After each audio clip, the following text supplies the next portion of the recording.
Alexandre Mongrenier, bonjour. Bonjour. Alors, vous êtes donc le fondateur et le dirigeant de l'entreprise WID, une entreprise donc spécialisée dans la RFID NFC, vous allez nous expliquer un peu plus en détail ce que c'est, au service de la filière viticole et vinicole. Alors là, effectivement, quand ces deux mondes qui sont quand même que tout oppose au départ se rencontrent, ça donne quoi? C'est quoi l'activité de WID? Alors WID, qui est l'acronyme de Wine ID, donc Mhm. comme son nom l'indique, une société spécialisée voilà, dans la transformation digitale des domaines Ouais. et châteaux et l'ensemble même de la filière viticole maintenant. Donc c'était de proposer une technologie qui allait être aussi bien un support d'identification unitaire pour les bouteilles, mais également pour apporter une traçabilité Ouais, alors, je ne sais pas précise. si on le voit à l'image justement, hein, on voit un marqueur hyper discret, c'est une prouesse technique hein, quand même. Hein, Tout à fait, donc pour, quelque part, ne pas modifier l'identité visuelle du ouais. produit, qui était une exigence de certains de nos clients, c'était de trouver une solution, de l'intégrer de manière la plus discrète possible sur le produit. Alors, ces produits que vous proposez aux vignerons, est-ce que vous pouvez nous les résumer? Alors ces produits, ils sont nombreux. On a développé toute une gamme de produits d'identification pour ensuite, voilà, identifier, contrôler, gérer, tracer et aussi communiquer sur le produit. Donc la palette est assez large, ouais. Alors, cette filière, elle a connu quand même elle a été pas mal bousculée ces derniers temps entre la taxe Trump quand même de 25 ça fait mal et la crise sanitaire qui a suivi juste derrière, bon, c'est une filière qui a souffert, mais vous aimez quand même, leur amener des solutions et c'est un petit peu ça votre marque de fabrique, votre ADN? Oui, après c'est intéressant, hein, quelque part de trouver Ouais, des solutions qui n'existent pas et puis des problèmes qui se présentent à vous sur lesquels on n'avait pas de recul. ouais. Donc oui, en effet, on essaye de prendre à chaque fois le contre-pied, d'un problème pour le transformer, le convertir en opportunité.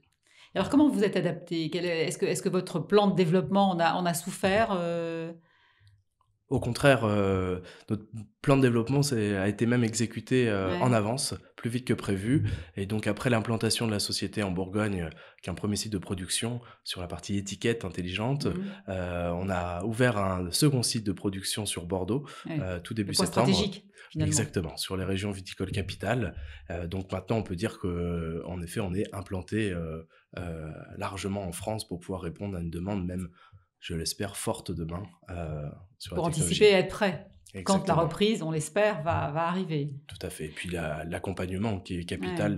dans la transformation digitale, pour les domaines et châteaux viticoles, donc voilà, d'être plus près de nos clients. Et alors donc vous bouclez la boucle avec maintenant la fabrication même, c'est-à-dire qu'au départ vous aviez démarré avec un certain nombre de partenaires et vous avez décidé de maîtriser cette partie-là pour des c'est quoi? Des gains de coûts, de délais? Absolument, donc là, il y avait, ce nouvel investissement va nous permettre d'accéder, à une maîtrise des Ouais. délais, de De fabrication, pérenniser ouais. la qualité de nos produits et de pouvoir, également avoir une compétitivité sur notre gamme de produits, donc essayer de bien sûr adresser la technologie au plus grand nombre. Maîtriser la chaîne de la prestation vraiment de bout en bout. Exactement. Le développement à l'international avec tout ce qu'on vient d'évoquer, la taxe Trump, la crise Covid et cetera, est-ce qu'il a évolué dans quel sens, au sein de WID? La taxe Trump, aujourd'hui, elle a freiné, en effet, certains domaines Ouais. à investir. En revanche, je pense qu'il, patienter, le temps de voir comment allait évoluer cette taxe. Elle semble être maintenue, donc là, il est temps d'agir et de songer à une autre distribution sur les marchés. Ça veut dire que c'est ça que vous conseillez à vos clients, quoi, pour le développement international, que de se diversifier peut-être, un peu plus? Tout à fait, c'est se diversifier et sur des marchés sur lesquels ils ne sont pas présents, il y aura très certainement de la demande de leurs produits et aujourd'hui, c'est d'adresser ces marchés-là, mais équipés quand même d'une technologie de suivi, Ouais. et de pouvoir, observer l'évolution de ces nouveaux marchés. Alexandre Mongrenier, quand on travaille aussi activement sur la digitalisation d'une filière comme la filière viticole, il y en avait quand même bien besoin, il faut le dire. Qu'est-ce qu'on a encore, comme projet? Qu'est-ce qu'on a dans les tuyaux?